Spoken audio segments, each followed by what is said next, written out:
So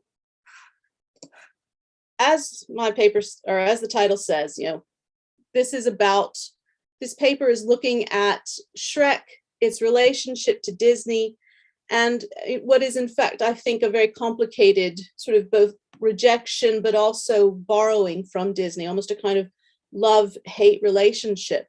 And the title comes from, of course, a line early in the film that Donkey says, which is an obvious sort of pop culture infused riff on a line from Dumbo about, you ain't never seen an elephant fly. Well, here we have Donkey riffing on this as he's been sprinkled with pixie dust and is flying off a la Tinkerbell. And, it's a scene that is infused with Disney references. And I quite like the quote because it encapsulates both that Disney thing and that pop cultural intertextual thing that Shrek really prides itself on doing. But with this film, with the franchise as a whole, and I'm going to talk mainly about Shrek, but I very much have all of the Shrek features, the 4 Shrek features, as well as some of the ancillary material, the paratextual material like the shorts and so forth in mind. You have to ask the question, is Shrek genuinely subverting Disney? Is it genuinely rejecting it? And is it genuinely rejecting fairy tale tropes as a whole? How different is it? Does its difference sit in its parodying of Disney filmed fairy tale films, or in its adoption of early 21st century, obviously very early 21st century pop culture, and its intertextual references to that? And I think we need to, sort of think about how Shrek, although it does, as this quote says, it does play with the boundaries of genre categories, particularly as regards the fairy tale film and the expectations about the fairy tale film. That in fact, that playing with is just that. And ultimately, it's almost as if it misses the point of fairy tales when it does so, because it acts as though fairy tales are these very rigid, set in stone stories that are all about, these are the things, this is the only thing you can be, you are the princess, you are the villain, you are the whatever. And in fact, fairy tales, the history of fairy tales that we know, and of course many of these stories go back literally thousands of years, they are often, as it says in the quote, they are social critique, they are pedagogical tools, they also are constantly in flux. They change with every teller within every generation, and are in fact incredibly robust as a medium, obviously, if they've been going and influencing us for so many millennia. But Shrek is very concerned about bringing in these fairy tale credentials, and we get at the start of all of the Shrek movies this moment where the storybook opens, sort of like Snow White, really much more like Cinderella and Sleeping Beauty, Cinderella 1950, Sleeping Beauty 1959.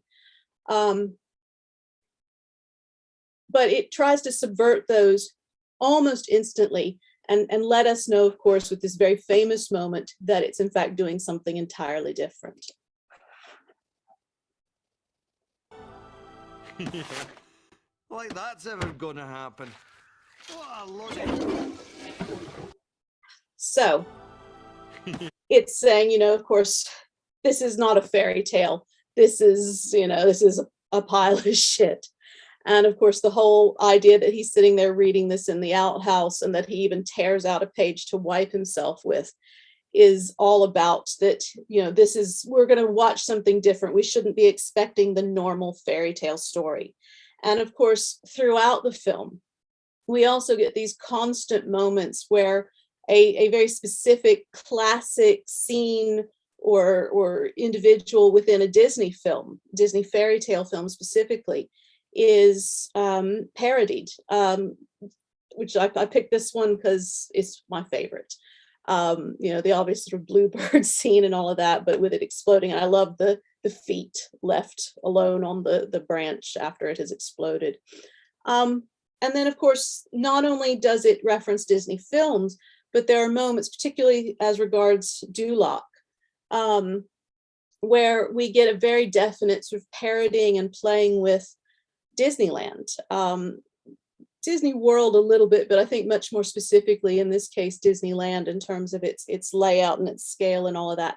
Even things like the little font, the font that's used on the little kiosk where we get the little puppety type show, giving them the rules and information about Duloc, is reminiscent of one of the Disney fonts, specifically the one that's related to Disneyland, sort of a calligraphic type font.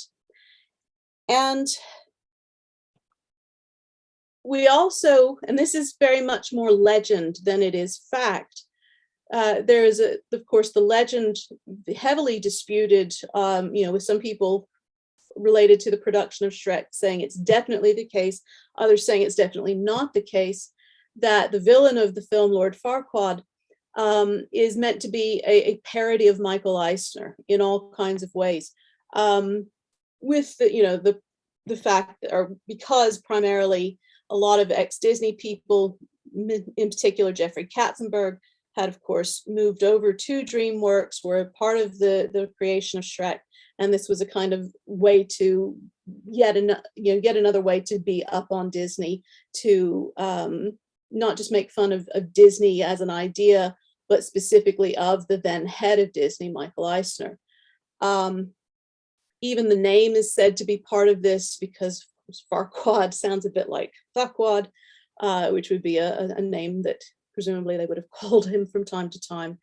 There are those who have pointed out that the idea of Farquaad being quite short doesn't work, because Michael Eisner is in fact 6'3" or something like that. But it is seen as a way to sort of make fun of him simultaneously by bringing him down to size. Particularly after he supposedly was once heard saying this: "I think I hate that little midget," about Jeffrey Katzenberg. So there's possibility, but again, that's hard to know for sure. But in doing these kinds of things, is Shrek being edgy? Is it being different? Is it doing something that we haven't seen before within fairy tales, within fairy tale films? And I think to a degree, yes, but also no. Disney has itself played with the fairy tale trope to a small degree.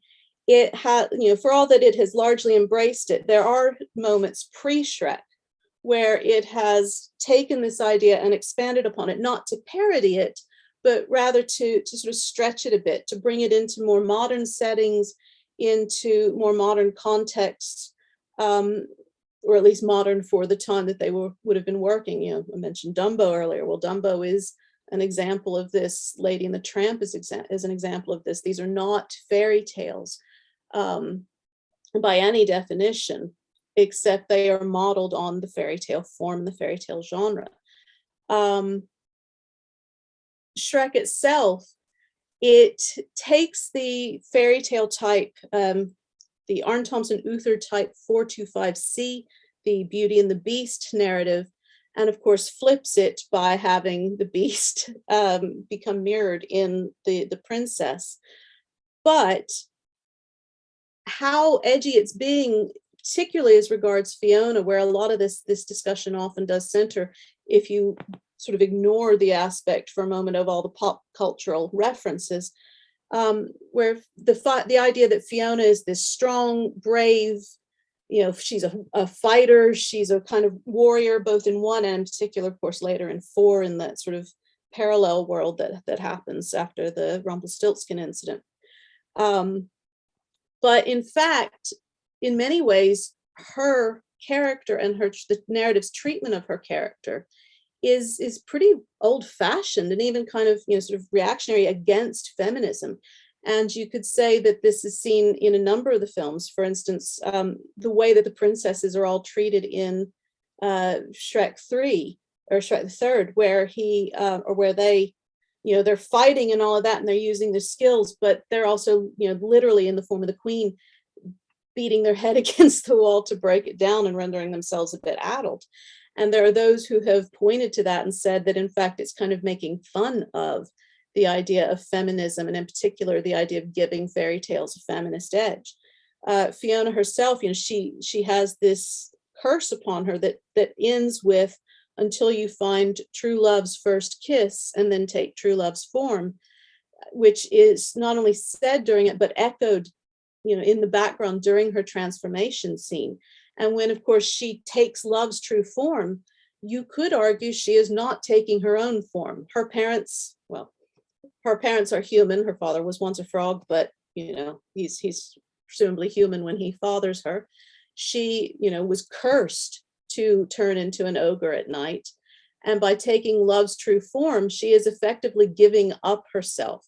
And while the narrative, and to a degree Fiona, treat this ultimately as a good thing, she initially, when she realizes she is now permanently an ogre, she worries, and that she's ugly.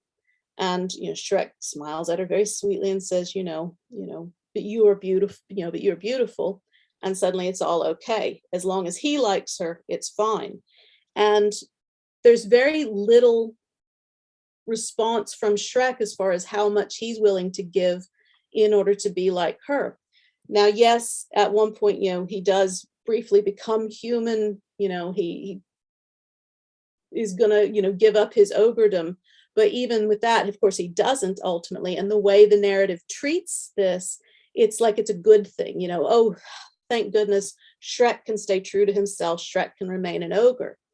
Whereas Fiona doesn't get that option. And the narrative never treats her sacrifice really as a sacrifice, for all that she herself notes at once to Shrek.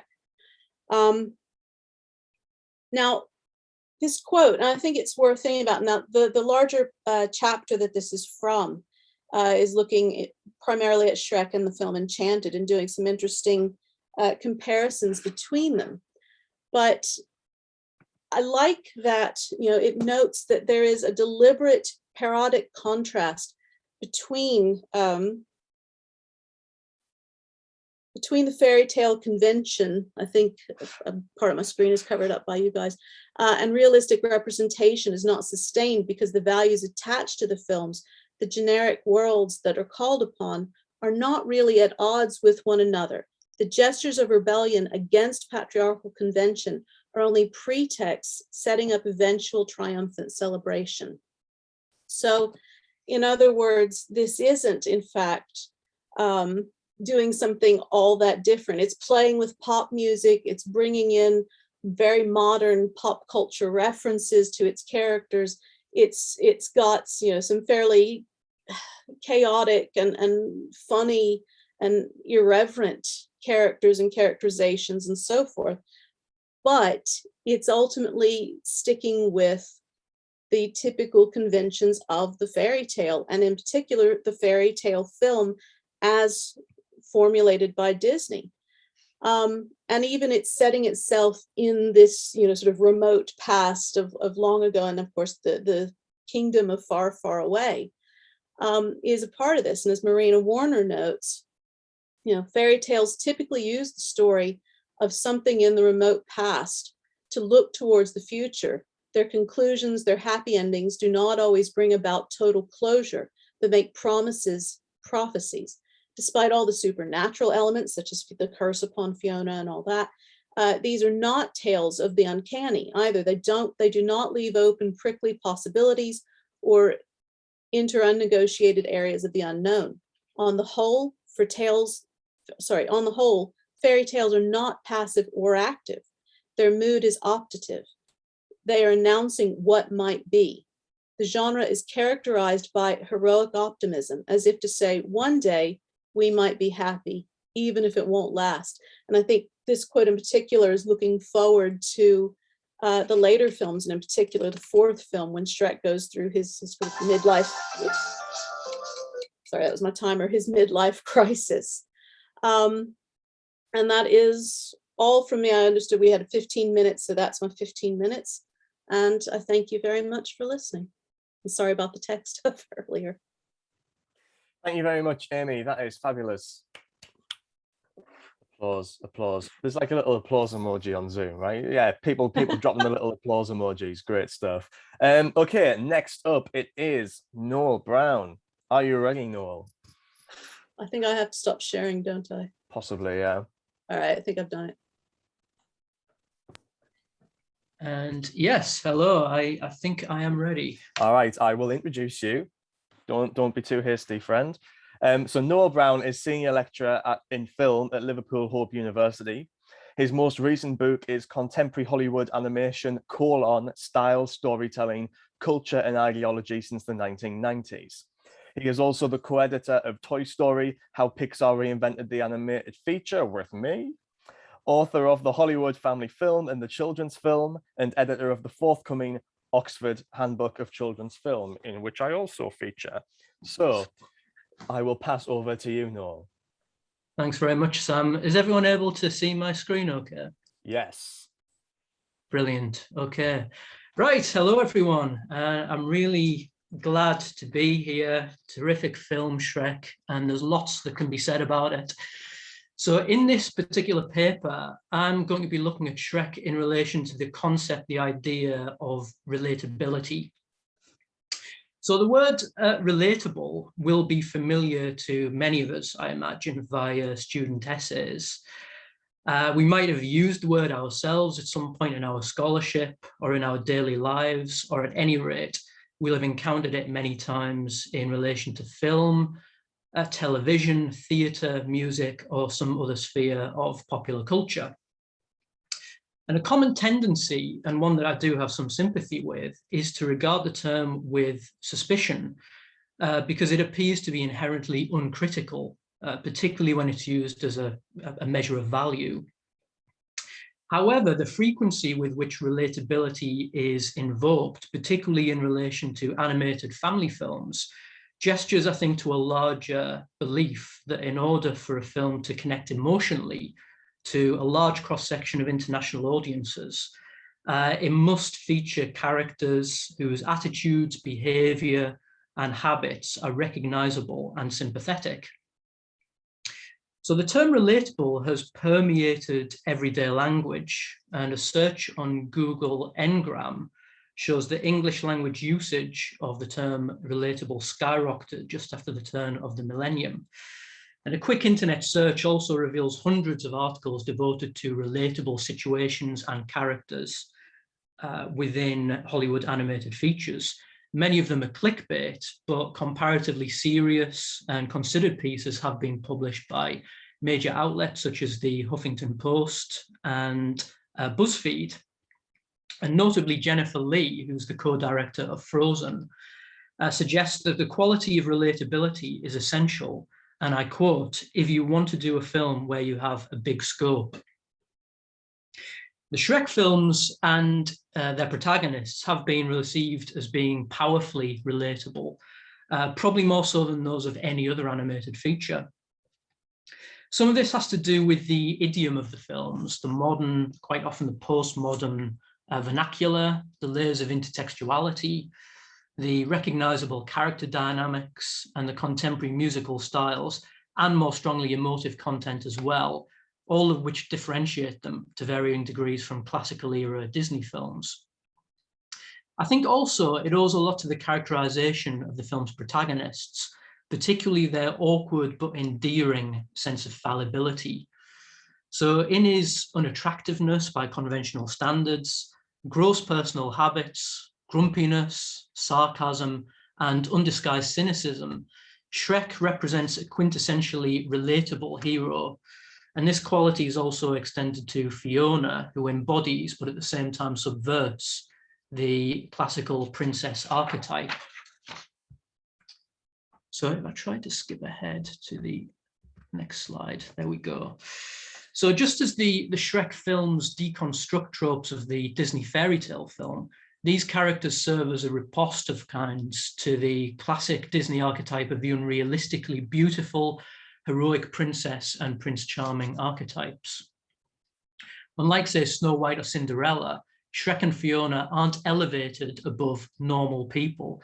At least they may be in their heroism, but not in their everyday behavior. And instead, on a fundamental level, they are us, essentially, or that's the impression that the films try to create. Nowhere is this more apparent than at the climax of Shrek 2, when they choose to break the magic spell that has made them conventionally beautiful and willingly return to being ogres.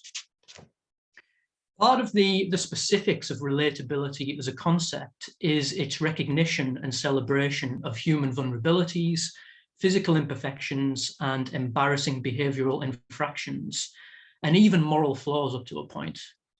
The points made by Val Badham in a recent article in The Guardian on Britney Spears, where she points out that part of the relatability of pop icons used to be they could make bad decisions like the rest of us, blow fortunes, love dickheads, and sing regrets I've had a few. In a similar vein, an article published in May this year on the enduring internet popularity of Shrek quotes Rebecca Jennings, a writer for Vox, suggesting that I think people love Shrek because he's ugly and sort of gross. What's more relatable than that?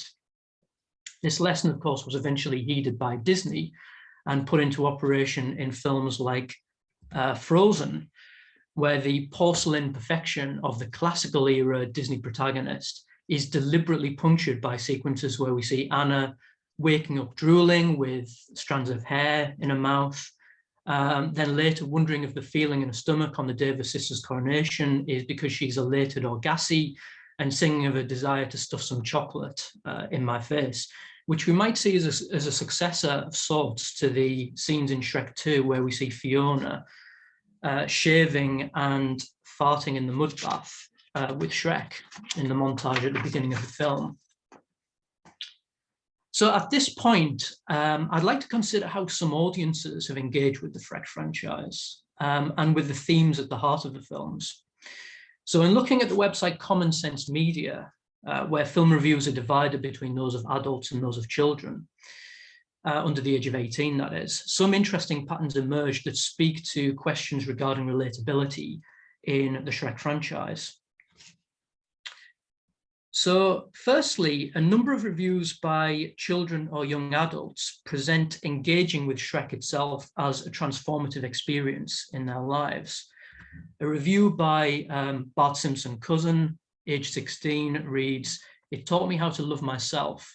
This movie teaches you how to love yourself better than a Disney movie like Beauty and the Beast. It's a good movie with a good role model and a good message." Similarly, a review by Beville Chihuahua, aged 17, reads, "Shrek cured me of my depression. I would like to thank the director of Shrek for being so brilliant. I related to Shrek so much. When he said he was like an onion, I really felt that. I think, feel, smell, and taste like onions. All Star really set the tone of the whole movie. I think Shrek teaches very valuable lessons and it should be mandatory for everyone on this planet to watch the movie. I think I am attracted to green men now." Adult contributors to the website have also voiced similar feelings. So a review by Josephine S. claims that rewatching with a matured mind truly enhances your quality of life and has personally gotten me through my hardest trials and tribulations. Equally, a contributor called Poor A writes, "If it wasn't for Shrek, I wouldn't be like I am today, a very happy person. Shrek is love, Shrek is life." What emerges from these accounts is a sense of the impact that the films have had on people's lives, specifically their conception of their own identity, their appearance, their behavior, and their place within the world. Another common theme across reviews for the four Shrek films on Common Sense Media is the emphasis on the film's so-called positive messages. So we skip to the next slide. A review by Adam Antium, who's an adult, argues that I think this is a good movie because it has a positive message. In the end, people figure out that it's not physical beauty that's vital, it's how beautiful you are as an individual. This is a rare thing in Hollywood because you always see magazines and movies with people that have perfect bodies, and it's not realistic. In a similar vein, a review by MJSE, age 16, claims that we can all learn a thing or two from Shrek's experiences if you pay attention. He gives a lot of great advice. And another review by a 15-year-old, and I won't try and pronounce this particular username, suggests that Shrek 2 is a great story with relatable themes, lovable characters, and the final act is just the best. These positive reviews, of course, are not universal. And one adult writing under the name Dat Juicy Boy makes the claim that Shrek is a twisted and evil person who has a dirty mind and likes to harass little innocent children. Despite occasional dissenting views, though, a large proportion of reviewers strongly position the character of Shrek, despite and at least partly because of his physical grossness and lewdness, as an admirable figure worthy of deification. For example, one review by an adult reads, "I love Shrek, he is God." And another adult writes simply, "Shrek is a god." Several reviews of the Shrek films use the phrase Shrek is love, Shrek is life, not just an allusion to the internet meme, but as a shorthand summation of their feelings towards the series, their franchise as a whole. So Shrek is described as the king of memes. And after all, what is a meme, or the majority of memes, but a packaged nugget of relatability? A valid criticism of relatability as a critical label is that it assumes that the speaker's perspective is universal, the only possible avenue of engagement, so a film either is relatable or it isn't. In so doing, possible avenues of resistance or dissent are disallowed. But this is exactly the point. Relatability is both something that's perceived by some audiences, and it's also part of a deliberate, embedded textual strategy intended to universalize the product. The layers of emotional realism, moral complexity, awkward comic vulnerability, and everyday situations, they're all strategies, in essence, intended to forge close connections with as many consumers of all ages, cultural backgrounds, and nationalities as possible. To this extent, the attempt to embed relatability can be considered alongside other strategies intended to broaden and maximize the appeal of post-1990s Hollywood animation. What Sam, in his recent book on DreamWorks, calls authorial intertextuality, which we can consider alongside the recent trend towards diversity and inclusiveness, multiculturalism, the familiar and accessible aesthetics, and the pleasingly transparent narrative structures. As a final thought, we might say that the intimacy that these films attempt to foster with their audiences, the perception that these films belong to us almost uniquely, while crucially at the same time also connecting us to other people, is a hallmark of great works of popular culture. And it also surely underpins the enormous, enduring appeal of the Shrek franchise. And thank you very much. That's all for me. And I'd just like to finish, if I may, with a very quick plug for my recent book, Contemporary Hollywood Animation, where I discuss some of these issues in a bit more depth. Thank you very much for listening, everyone. Cheers. Thank you, Noel. Yes, all plugs for books are absolutely accepted and encouraged in this space. So do we have Eve? Yes. Hello, yes, we do. Excellent. Right. Do you want to start sharing your screen now, get you introduced? You should be. Yeah, I'll try. Hopefully it will work. Here we go. Excellent. Okay. So moving on to our final panelist, and remember to, if you've got any questions that you want to be asked at the end, it might be a good idea to pop them in the chat as we go, and I'll try and come back to them. So Eve Benhamou is a teaching fellow in film at the University, is it Paul Valéry Montpellier? Yes. There we go. A-level French? No, that's a lie. GCSE French. let's not go too far. Her main fields of research are contemporary animation, genre studies, and gender. She has previously taught at UWE's School of Animation, Swansea University, and the University of Bristol. Her first monograph, entitled Contemporary Disney Animation, Genre, Gender, and Hollywood, will be published in 2022. She is published in Animation Practice, Process and Production, and has contributed to the Animation Studies 2.0 and Fantasy Animation blogs. She was the founder and co-convener of the BAFTS Animation SIG and is now the Society's representative for independent researchers and academics on fixed-term contracts. And now I will hand over to Eve. Okay, well, thank you, Sam, for organizing this conference, and I'm really excited to be part of this panel. So a lot of things I will be talking about will echo what has been said and take things a little bit further. So the title of my paper is Animating Fairy Tales After Shrek, Disney's Tangled and the DreamWorks Formula. So in May 2010, DreamWorks released Shrek Forever After, the fourth opus of the Ogre's Adventures, which closed a decade of irreverent fairy tale parodies. A few months later, Disney released Tangled, its first computer animated fairy tale and arguably the studio's most direct attempt to both imitate DreamWorks' take on the genre and reclaim its own generically iconic territory. Tangled focuses on Rapunzel, a princess whose long golden hair has magical healing powers. She's kept hidden in a tower, far from her kingdom, not unlike Princess Fiona. Fascinated by the lanterns released every year on her birthday, she decides to venture outside when a cunning thief known as Flynn Rider breaks into her tower. Not unlike Shrek, he reluctantly accepts to lead her to the kingdom. Beyond these narrative parallels, Sam Summers notes that Tangled, I quote, resembles less a straight fairy tale and more a Shrek-style parody. Building on this observation, this paper explores the extent to which Tangled reappropriates the DreamWorks formula. The latter is characterized by a self-reflexive, sarcastic tone and a cartoonal mode, which Summers describes as the reliance on incongruous and anachronistic intertextual references or contradiegetic intertexts.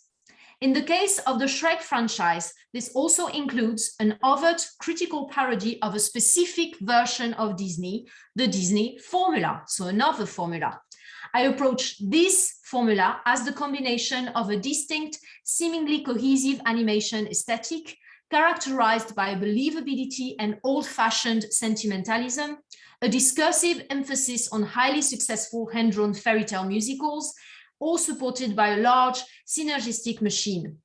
I insist on the discursive aspect here, as this homogeneous understanding of Disney is arguably emphasized and perpetuated by the company itself, critics, audiences, and studios like DreamWorks. Subsequent Disney fairy tales like Enchanted and The Princess and the Frog nostalgically revisited and reclaimed the idea of this formula, notwithstanding a degree of playful self-reflexivity. By contrast, Disney seemed to explicitly embrace DreamWorks' disruptive influence with Tangled. This paper examines the clashing formulas at work within the film.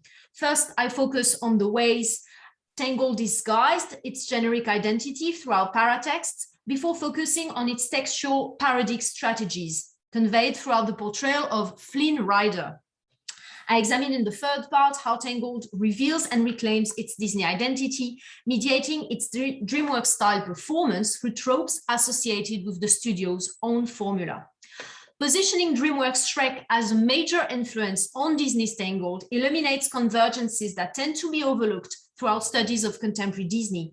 It also allows us to reconsider the enduring impact of the Shrek franchise. Disney's efforts to replicate the DreamWorks formula in Tangled were notable even before the release of the film. Paratext adopted a dual strategy consisting in both separating the film from Disney's canon of formulaic fairy tales and replicating the tone and style of Shrek. The very generic identity and source of the film were reframed, starting with the title from Rapunzel to Tangled. Tangled's paratext not only toned down fairy tale semantics, but also the pivotal romantic narrative of the film, central within the Disney formula. The main promotional poster featured all characters as a team, ready for action. This starkly differed from the studio's promotional strategies for The Princess and the Frog, presenting the latter as a familiar tale in the tradition of the studio's classics, and consistently singling out Tiana and Naveen as the lead romantic couple. By contrast, Rapunzel and Flynn appear far from potential love interests, not even making eye contact. This setup is actually heavily reminiscent of Shrek's posters. Tangled's trailers similarly shifted the generic focus of the film, while particularly reinforcing the tone and style borrowed from the DreamWorks formula.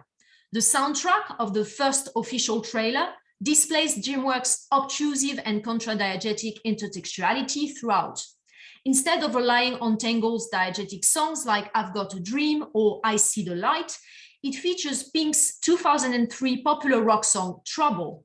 Such a DreamWorks-style borrowing, recalling Shrek's inclusion of Smash Mouth's All-Star in its opening sequence, is notably misleading. Tangled actually follows in the film from Disney's previous musicals, with an original score by Alan Menken, the composer behind most Disney Renaissance hits. The trailer also misleads audiences in positioning Flynn Rider as the lead, foregrounding swashbuckling action and comedy. When fairy tale tropes are present, it is solely through the prism of DreamWorks' parodic formula, as conveyed via Flynn's character. For example, the trailer closes with a scene absent from the film in which Flynn grandly shouts, "Let down your hair," from the bottom of Rapunzel's tower. This well-known fairy tale line is interrupted when Flynn is knocked down by an enormous mass of hair, undermining the sentimental potential of the request. Toning down some formulaic tropes and playfully subverting generic expectations, the trailer replicates Shrek's tale on the fairy tale. Within the film, Flynn Rider's portrayal is pivotal to Tangled's reappropriation of the DreamWorks formula, often functioning as the main vehicle for irreverent and sarcastic self-awareness, the incongruous cartoonal mode, and the critical parody of Disney's fairy tale formula. When Rapunzel first appears in front of Flynn, bathed in sunlight, he remains voiceless, staring at her beauty in surprise and admiration. These elements seem to remobilize what Jack Zipes describes as the formulaic prince meets princess encounter. The romantic potential of this configuration is quickly undermined. Flynn's initially courteous and typically chivalric line, "I know not who you are, nor how I came to find you," is followed by the unexpected, "Hi, how you doing? The name's Flynn Rider, how's your day going?" His moves switch from archaic to contemporary, informal and demotic styles, leaving Rapunzel annoyed and confused. He calls her Blondie, undercuts the sentimental atmosphere of the scene, challenges its diegetic integrity, and points to the generic artificiality of Prince's chivalric language. It also echoes Shrek and Fiona's notably unromantic first encounter. Later, when Rapunzel mentions fate and destiny to explain Flynn's presence in the tower, he dismisses the sentimental reference by just stating that a horse brought him there. Similarly, Fiona's will to kiss Shrek after her rescue, justified as a manifestation of destiny, clashes with Shrek's and Donkey's more pragmatic understanding, maybe it's a perk, in the job description. Such examples are representative of notably self-aware moments mediated through Flynn's character, which echo Shrek in the way they parody the Disney formula. As the opening and closing narrator, Flynn further highlights in voiceover the generic nature of the Disney fairy tale. It is, I quote, "a story with some degree of predictability." In his closing monologue, he concedes that viewers could imagine what happened next. Throughout the narrative, his character is used to point out and deconstruct other formulaic tropes, most strikingly the musical dimension of the fairy tale. The Disney fairy tale. When thugs spontaneously burst into song to perform I've Got a Dream, Flynn appears baffled, skeptically raising his eyebrows and quickly bored. Moments later, he refuses to join them and when forced, initially struggles to take part.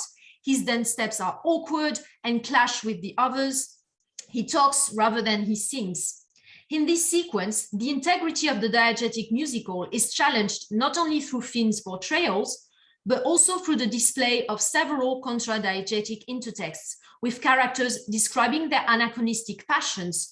One ruffian does interior design, another specializes in sublime cupcakes.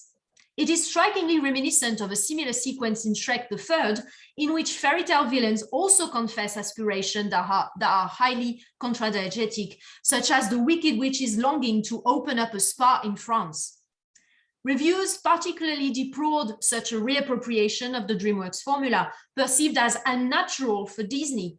Tangled was perceived as wading into the DreamWorks style of sitcom gags and anachronistic sass, while Flynn was described as a refugee from a Shrek sequel and a sign to Disney-phobes that the studio can bring some DreamWorks-style attitude.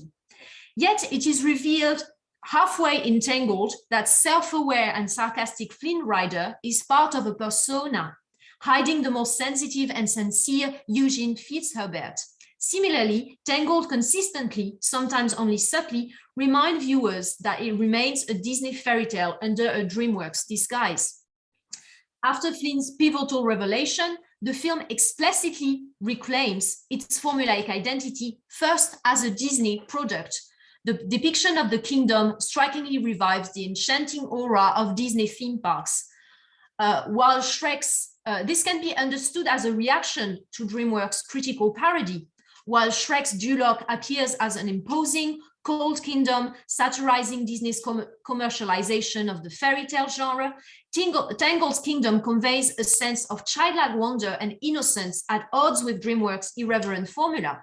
Reportedly inspired by the architecture and stylized look of the Pinocchio village house in Fantasyland, Tangled's kingdom is characterized by friendly fun, harmony, and coziness. There, Rapunzel cheerfully takes part in activities recalling Disneyland's attractions. She has her long hair beautifully braided with flowers, evoking the princess makeovers of the Bibbidi Bobbidi Boutique.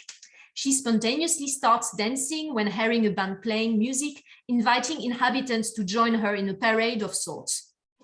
Flynn buys a flag of the kingdom's emblem as a souvenir, just like the countless Disney items purchased by the park's customers. This consumerist dimension was explicitly mocked in Shrek through numerous contradiegetic intertexts, including the Lord Farquaad's toys displayed at the old souvenir shop. Such critical parody is absent from Tangled's sequence, encouraging viewers to suspend their disbelief and embrace the Disney formula. Rapunzel and Flynn's theme park-like visit culminates with I See the Light, a song reclaiming more explicitly Disney's sentimental fairy tale formula. It discards the playful self-awareness and artificiality underlying I've Got a Dream and represents a straightforwardly romantic display of love instead, following from Cinderella's So This Is Love or Aladdin's A Whole New World. While Flynn struggled to join I've Got a Dream, adding self-reflexivity and sarcasm to his part, he spontaneously and effortlessly harmonizes with Rapunzel in I See the Light. The combination of the two songs represent tensions between the DreamWorks and the Disney formula, crystallizing the studio's attempts to both satirize and reclaim its own formulaic identity. The tonal differences between the two studios' formulas are explicitly articulated and reinforced in fan-targeted paratexts. For example, the art of Tangled includes several oblique references to DreamWorks output, contrasting Disney's commitment to sincerity and classic stories. Co-director Nathan Greno argues, for example, that it's easy to do cynical, to look down your nose and create fairy tale satire, and that's the exact opposite of what we set out to do. Greno's insights on Tangled's pre-production reaffirms this tonal opposition. I quote, when Glenn Keane first pitched Rapunzel, he really wanted it to be a sincere fairy tale because he's a heartfelt, sincere guy who believes in things such as true love and emotion. The company had tried to push the film in a satirical direction, but Glenn, rightly so, said, I can't do this kind of movie. By continuously emphasizing sincerity, Greno reappropriates criticism on Disney's formula. The studio's trademarked sentimentality is reframed as a reassuring and more generically authentic alternative to DreamWorks' sarcastic irreverence, true emotion versus satire. Such fan-targeted paratextual discourse coexisted with DreamWorks-inspired promotional trailers and at a wider audience. This illustrates Disney's more ambiguous relationship with its much criticized and parodied, yet still very popular and lucrative formula, and uneasy positioning towards its main competitor approach. After a decade of Shrek films, Tangled represents a pivotal transition within the Disney canon, crystallizing the studio's multifaceted, often ambiguous relationship with what had become the two major approaches to the animated fairy tale, the Disney and the DreamWorks formulas. Tangled's general and fun targeted paratexts oscillate between DreamWorks-style irreverence and nostalgic celebration of Disney's fairy tale canon. The film text notably reappropriates the self-awareness, critical parody, and contra-diegetic humor of Shrek films. The double identity of Flynn/Eugene highlights the competing generic and tonal influences at work in the film, which refashions the Disney fairy tale under a DreamWorks disguise until the former nostalgically reemerges. So I'm slightly running out of time. So if people want to talk about in the Q&A the reverberations of Shrek's influence in other fairy tales such as Shrek, but also Ralph Breaks the Internet and Frozen 2, I'm happy to answer questions and discuss that. All right, thank you very much, Eve. Fabulous. Okay, 3 excellent papers. Applause emojis all around. So if I could welcome back and check that they are still here, Amy and Noel, and we can begin the Q&A. So like I say, I will try and keep track if people put questions in the chat, or if they want to do the hand raising thing on Zoom. And I will put your questions to the group. I mean, I've got a lot of questions. I might ask one to start.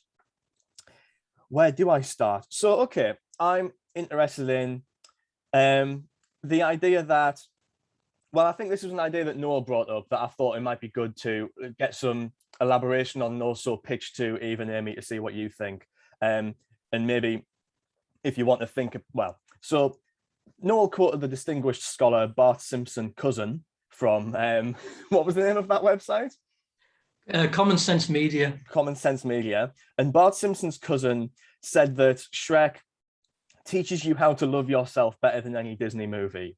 So I thought I would see if we can get Amy and Eve's input on that and see if we think that's accurate, or if Bart Simpson's Cousin needs a good talking to. And maybe Eve as well, to bring in what you've been discussing. Do we feel like that has changed the degree to which Disney's films teach you to love yourself? Do I think that's something that's been adapted for a post-Shrek world?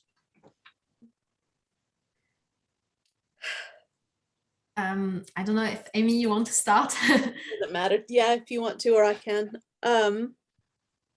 Yeah, I mean, first of all I can think in my head is, well, Bart Simpson's cousin, isn't that Jessica Simpson? Because they themselves say that in one episode of the show. You know, everything goes Thank back. you, Miss Simpson, for that contribution. I loved My Boots Are Made for Walking. I mean, I don't know. I mean,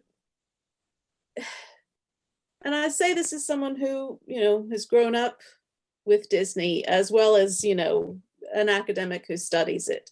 Though I will confess to everyone that my first love with Disney has always been the parks, not the films. And the second favorite is the shorts, and the films come last for me.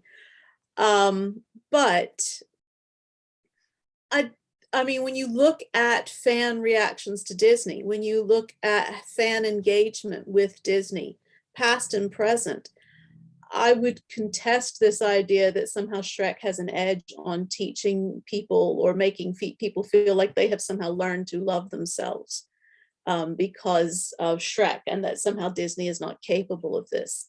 You know, I mean, Eve talked about in her paper the ways that, you know, Disney has kind of both, you know, embraced and simultaneously rejected the DreamWorks formula post Shrek.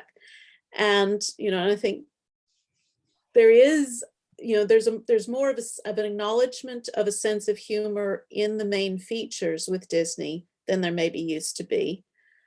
But they still retain that classic fairy tale trope and formula.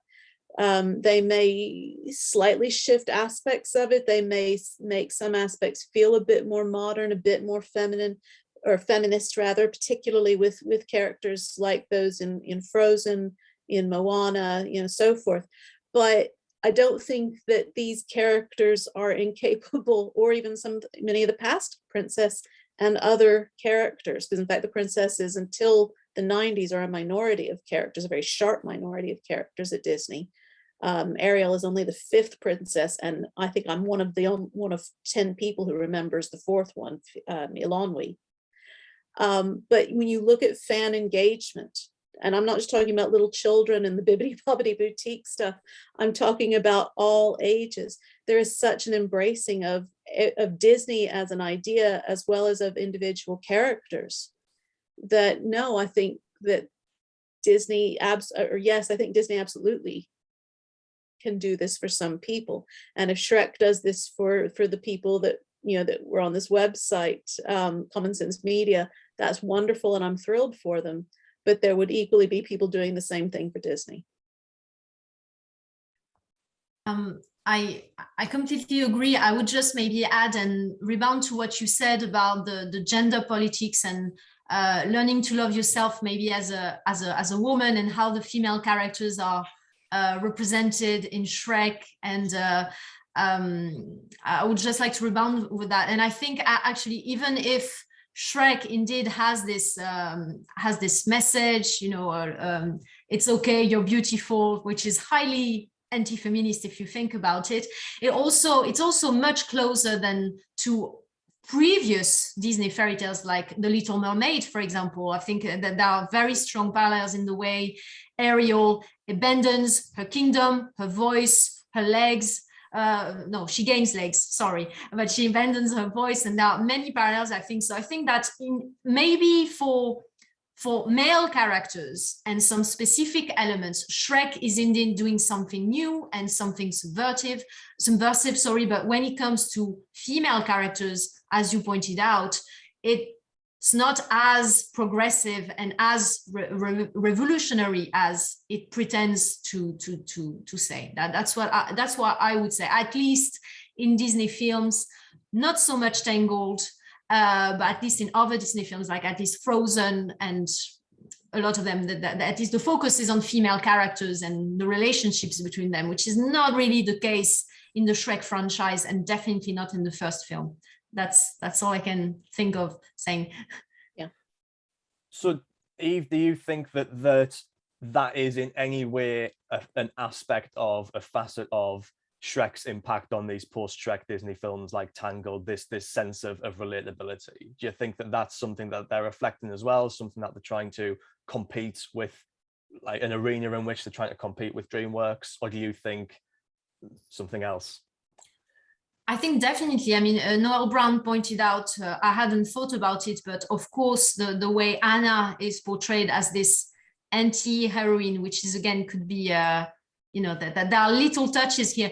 And also, I think in terms of the representation of Kristoff, which is, I would say, maybe the Disney version of Shrek here. I think the song in Fixer Upper, they say, he's grumpy, he doesn't socialize very much, his only friend is an animal, and he likes to tinkle in the woods. So I think that's as far as Disney can go in terms of the reappropriating the gross-out humor and relatability of Shrek, but there's definitely elements of that. And other examples, I don't know, that there was a question about that, but I let my other panelists, fellow panelists answer.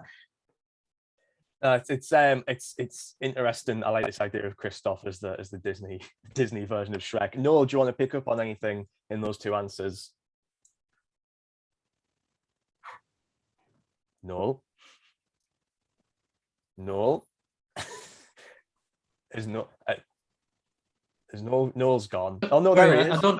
I didn't know whether I don't know whether my internet dropped out there, but I couldn't hear anything you were just saying there, Sam. I was just saying, is there anything that you would like to pick up on from those two answers from Eve and Amy? Yeah, I mean, I think what Amy and Eve is saying is true in relation to what previous Disney films do, and obviously the close engagement that lots of audiences have with Disney over the decades. I still think there's a kind of like a degree. It's maybe an issue of degree rather than of kind. You know, like after sort of like the 1990s, I think the idea of having relatable sort of like protagonists and often sort of anti-heroes to a degree has sort of like come in much more. And I still think Shrek's a keynote in that. The way it sort of it introduces the idea of kind of non-conformity as something to be celebrated a lot more than a lot of previous Disney films had done. And I think a lot of the later films do pick up on that. You know, Disney in particular learned that lesson. And so a lot of the more subsequent films like Frozen, Moana, Coco, the Laika films as well, they pick up this idea of non-conformism not being normal as something to be celebrated and almost like a badge of identity in a way and uniqueness. So I think Shrek was quite an important film from my perspective anyway, on sort of bringing that to the forefront and the mainstream of American animation. Although, I mean, I think what you said is true of human-focused Disney, earlier Disney films. It's not necessarily true of animal-focused ones, where in fact difference is hugely, and non-conformity is celebrated. You know, whether it's Dumbo and his giant ears, Tramp and his, you know, rejection of the idea of having a home and people to live with, you know, so forth and so on. So I don't, you know, I think there is a bit of differentiation there, and I haven't yet. There is a franchise, and there will be a part 3 of the books that will focus on the non-human characters, which may end up being, you know, in the true tradition of the trio split into 2 for the final installment in its version, you know, because there's a lot of non-human characters. Peter Jackson style, just splitting these things up. Yeah, milk it for all it's worth.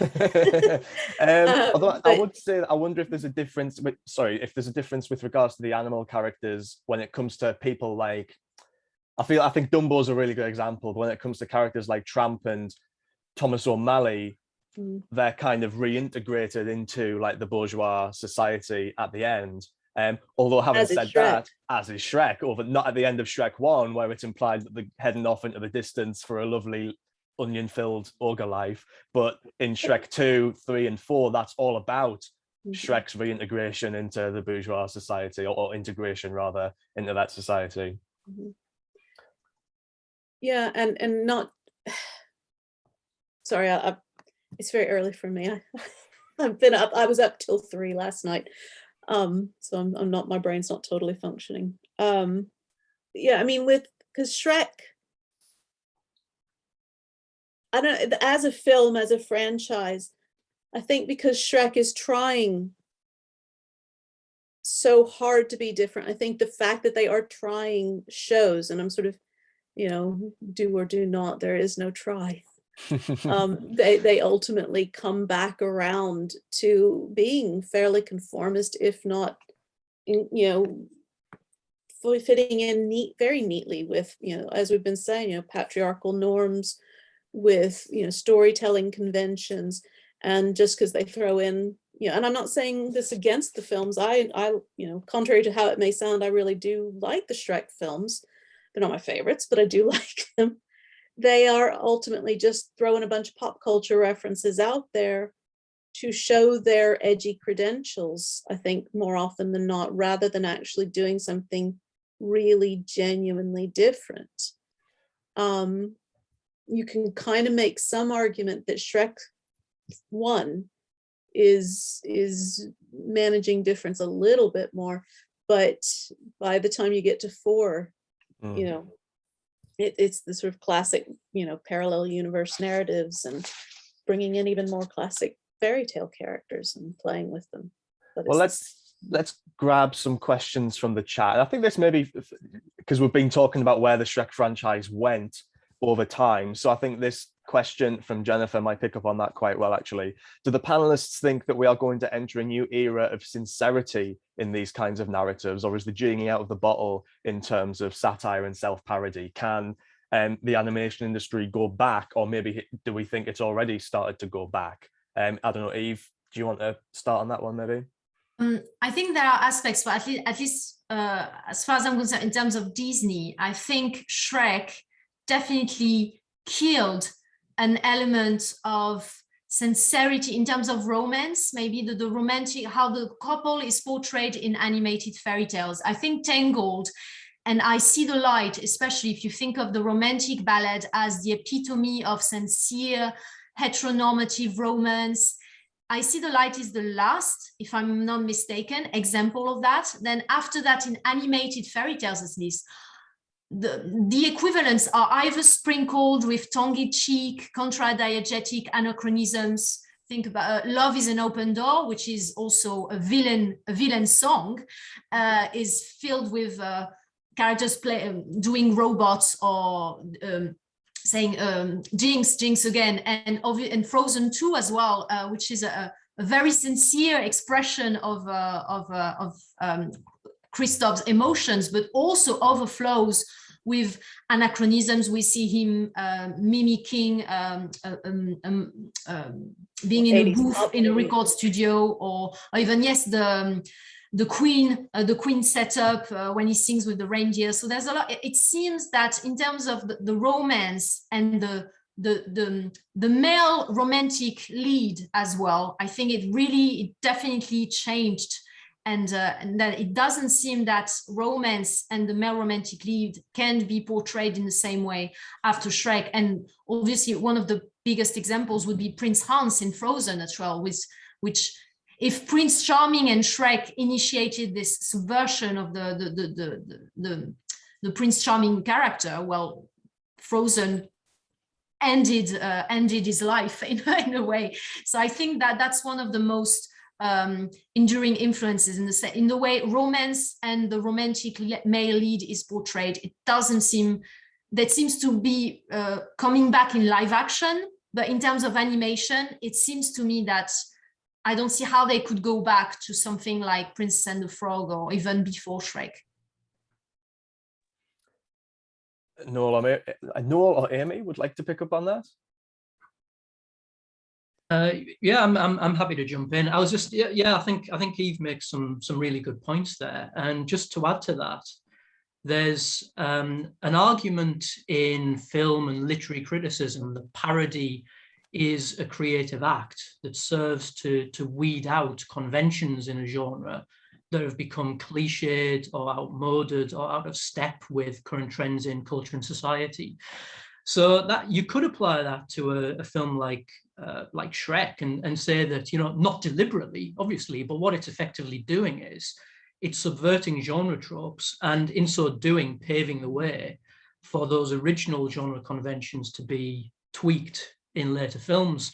And you could say that that's what subsequent films like Frozen, Tangled to a lesser degree, but definitely Frozen, Moana, films like that, they're rewriting some of the fundamental syntax of the fairy tale film genre, particularly in relation to issues like gender and gender norms, and in so doing, paving the way for a new kind of fairy tale film.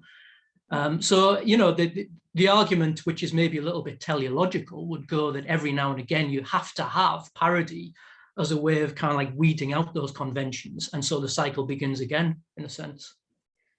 But then you do also have to wonder how much of that is coming from something like Shrek, for instance, and the sort of DreamWorks formula, and how much of it is coming from the influences of third and then fourth wave feminism,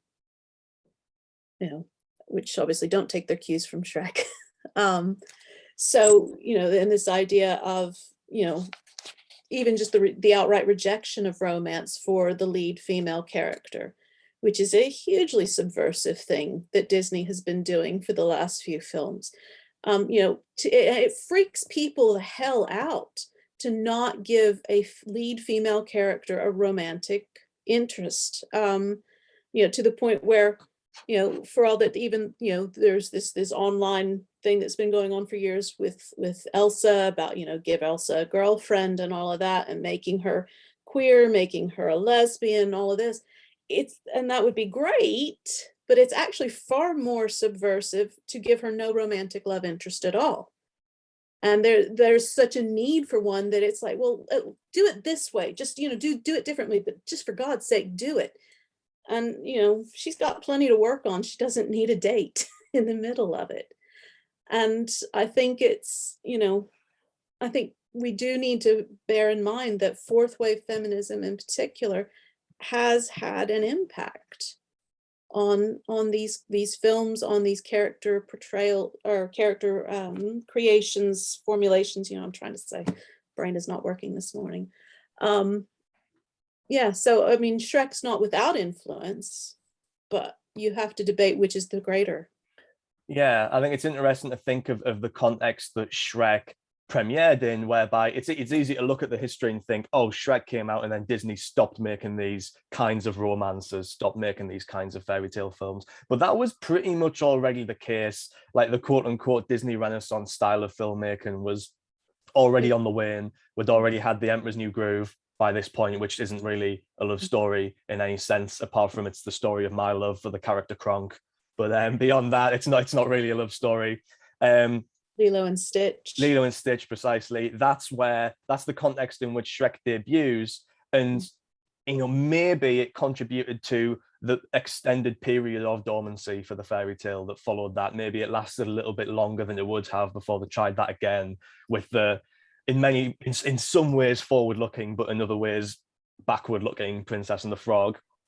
And I think perhaps, obviously, within that period, we've got developments in third wave and fourth wave feminism, which is still ongoing. It's interesting then to think of, if Noel's talking about parody as being a creative act, which stimulates change in a genre, what Shrek does in that sense, rather than attacking Disney, is facilitating this shift that Disney had to make anyway in order for their fairy tale films to become viable and profitable again. Shrek kind of gave them a blueprint for incorporating these more progressive ideas into their romance stories, and stimulated the reemergence of that genre, that form, albeit at like a 10-year delay from when Shrek came out. I've got quite a few more questions in the chat, so I'm going to I'll pass on to this question from the mysterious O, who says, sort of leaping off from that, do the panelists think Shrek therefore is asking how much can the fairy tale form be subverted or modified before it is no longer recognizably a fairy tale? And if parody can only create hybrids between comedy and the parody genre, is complete subversion via parody possible? So that kind of ties into some of the ideas we've been discussing. I'm thinking about, because in preparation for this, I sort of revisited a bit and quoted from Marina Warner, in particular her very seminal work from Beast to the Blonde, and sort of thinking, how do fairy tale specialists define the fairy tale? And they kind of seem, certainly Warner in particular, seems a little, she's going to define it, but she's also going to be a bit hesitant about defining it, and say, well, it includes a kind of pedagogical element. It includes a fantasy element, though she does outright reject Vladimir Prop's name Wonder Tales that he borrows from, I think, the Grimms, and in direct translation of how the Grimms described, these, rather than calling them fairy tales, call them wonder tales because of the paranormal or supernatural elements that many of them contain. But I think there's such flexibility. And when you look at as we are delving more into fairy tale research, and you're seeing much, much bigger scope and number of fairy tales beginning to reemerge, at least within specialist circles, beyond the sort of ones that have become more popular in the 19th and 20th centuries, that the fairy tale is hugely broad in its scope, and ultimately boils down to a kind of coming of age and or quest, usually a coming of age via a quest. And I don't know that can go away, but I do think it's easy enough to parody it. And I think we do parody it, or at least sort of reference and maybe even spoof it. throughout live action as well as animation. You know, every road movie that's ever been made is effectively a modernized fairy tale. You know, just as one example. That's my thinking on it anyway. Eve, do you want to jump in? To rebound on that, I completely agree. I mean, of course, the fairy tale genre is wide and complex and diverse, but the thing that's where the concept, that's why I like the concept of the Disney formula, is because it's this vision that is falsely homogeneous, obviously perpetuated both by the studio and audiences and merchandising, but it's the idea that the fairy tale corresponds to only a very small number of Disney films, obviously, Cinderella, Snow White, Sleeping Beauty, The Little Mermaid, Aladdin, and Beauty and the Beast, and that's only that. And that's Disney. That's what Disney wants us to believe. That's what Shrek reinforced by mocking not Disney. Shrek did not mock Dumbo or Atlantis. They mocked the fairy tales because these are the ones that are mostly associated with Disney, and Disney perpetuates that. So I think it's maybe with the kind of different stories that are made in animation or live action, it kind of maybe reframes the idea that for wider audiences, at least, the fairy tale as understood as a Disney fairy tale might no longer be as successful or as enduring as it was 10 years ago. Even something like Frozen and Frozen 2 is already transforming into something much wider beyond just the fairy tale. I don't know if that answers anyone's questions, but it feels like Disney, and I think via texts which reference Disney, like Shrek, has also contributed to expanding what we understand by fairy tale, though, and I'm sure there's people who'd be able to speak to this better than me, but it feels like, as I understand it, at least initially, Pinocchio, Peter Pan, which are both referenced in Shrek, they are novels. They are texts that were written by specific people relatively recently, as opposed to the orally transmitted fairy tales. And it feels like they are now understood primarily in the context of fairy tales because of being welcomed in that Disney canon. I think Alice in Wonderland falls in that category as well, even though that doesn't necessarily factor into Shrek. And texts like Shrek, which, and like, I don't know, the comic series Fables, if anyone's read that, which ostensibly are bringing in various fairy tale texts into this world, Disney's own Once Upon a Time as well, they serve to reinforce Disney's monopoly over what can be considered a fairy tale and their impact on how we understand that term, I think. Yeah, and I mean, even things that are more or less original screenplays from Disney, such as Dumbo, actually do get parodied in Shrek. I mean, The Name of My Paper was just such an example of that, you know, where donkeys, you know, you might have seen a house fly, maybe even a super fly, but I bet you ain't never seen a donkey fly, which again is, you know, a reference to When I See an Elephant Fly from Dumbo. Pinocchio, yeah, it's a novel that Disney very loosely adapts, but they keep, you know, a certain Disney-esque element to him, for all that he is more obviously wooden than the Disney version of him.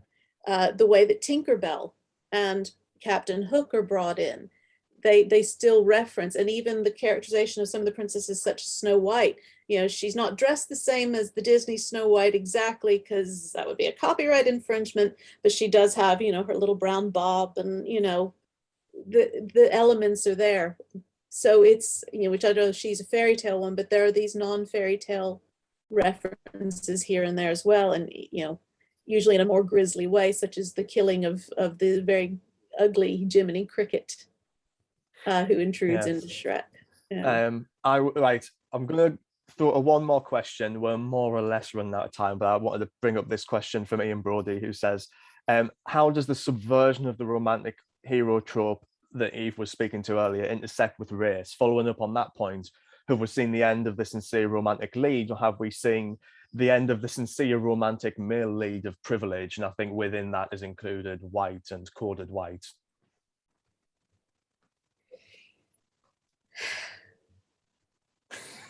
Have we seen the end of that? Lord, no. You know, I mean, even when you get non-white male romantic leads like Aladdin, white voice actor initially, quoted as white in various ways. Does anyone want to? Is that something that will feel Disney is kind of actively subverting, or anyone is actively subverting? Is that something that we're moving away from in these more recent films? Our romantic lead in Frozen is white, not necessarily privileged. Moana, which is set in a less white space, has no romantic lead.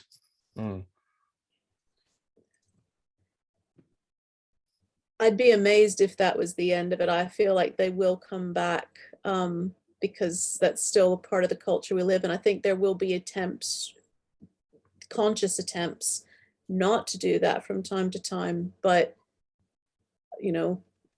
no, I don't think that that's the end of it. I think that At least a long way to go. I think for animation, at least within a Disney framework, I'm convinced that the romantic female lead of privilege, the princess, will endure, will persist. It's just, you just need to watch Ralph Breaks the Internet, and the way all the princesses are there just hanging out with tongue-in-cheek references, but they're all there. That you have to keep the princesses to maintain Disney's empire and the merchandise and everything, but no male interest is there. No, they're completely absent.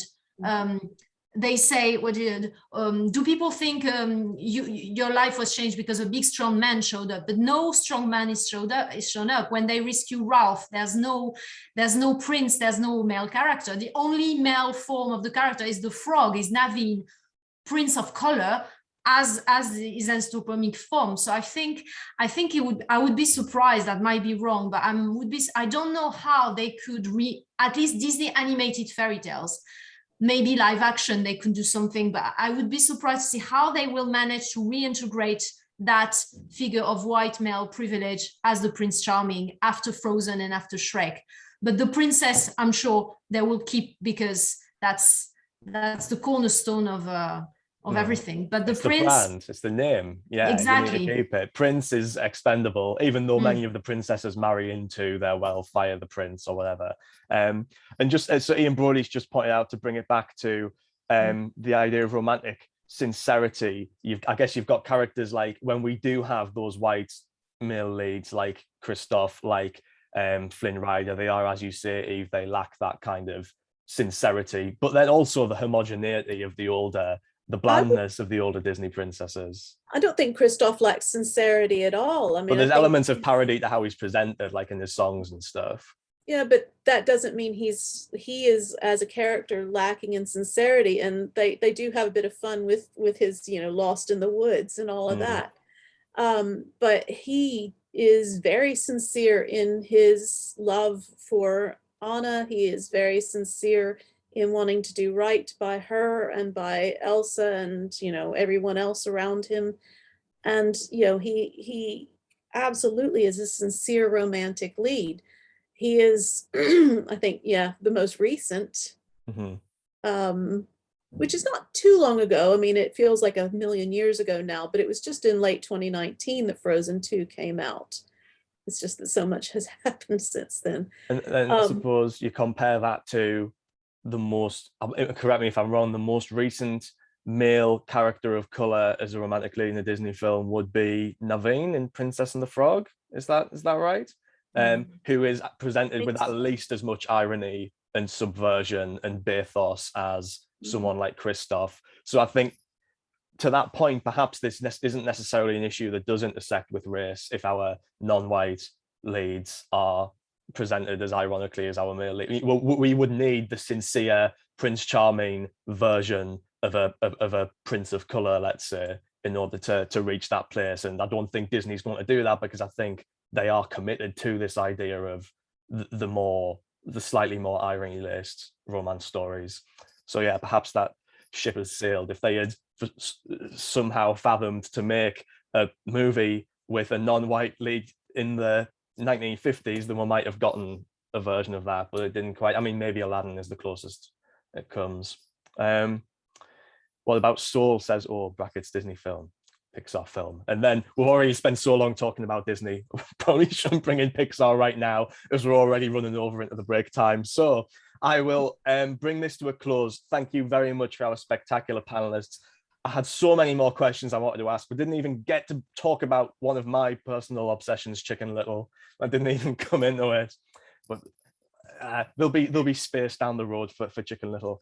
Right, let's have a break, and we will return at 12:45 for our second panel. How's that sound, guys? Good. Goodbye. Thank you. Feel free to leave and then come back in, of course, if you want to go elsewhere.